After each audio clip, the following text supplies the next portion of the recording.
Welcome sa Chuck Zone TV, kung saan nagbibigay tayo ng latest anime news, updates, reactions at kung ano-ano pa basta tungkol sa anime na ating kinalakihan. At ngayon, bigay sa atin ng Daily Dose Anime ang isang balita na magkakaroon ng manga adaptation ang Sasuke Retsuden.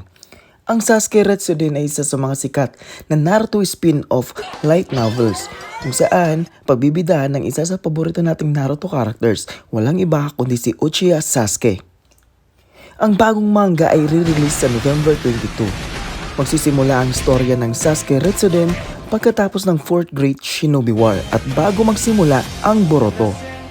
Magsisimula ang storya sa pagkakaroon ng sakit ni Naruto na kung saan hindi siya makakagamit ng kanyang chakra. So naglakbay si Sasuke, Kakashi at Sakura para makahanap ng lunas. So sa mga fans ng Sasuke Sakura, sure ako na magugustuhan nyo ang bagong manga. I-release ang bagong manga ng 2 chapter per month.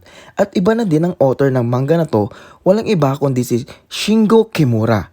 So excited na ba kayo mga ka-zone? Please comment down below ang inyong mga opinion.